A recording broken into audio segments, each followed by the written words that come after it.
যে বন্ধু উলঙ্গ ছবি দেখায়, যে বন্ধু 7 ঘন্টা একসাথে আড্ডা দিল 3টা থেকে রাত 10টা, একবারও আসর মাগরিব এশার নামাজের কথা বলল না, যে বন্ধু এতদিন চলার পরও কোনোদিন পেশাব করে পানি নেওয়ার কথা বলল না, ওইটা বন্ধু না, ওটা শয়তান।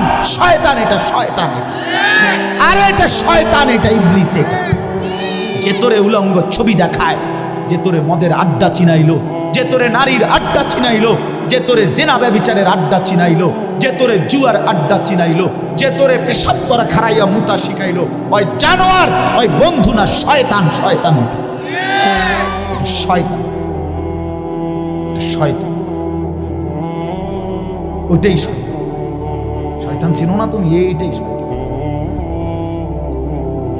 তোরে তার মোবাইল দিয়ে যেতে তোরে উলঙ্গ ছবি দেখা, ওইটাই শয়তান, এটাই ইবলিস। এজন্য দোস্ত বদলাইতে হবে, চেঞ্জ হয়ে। একা শোনো তুমি, শুধু তোমাকে নিয়ে আলাইকুম আনফুসাকুম। তুমি বদলাইলে ইনশাআল্লাহ হাজারো যুবক বদলে যাবে।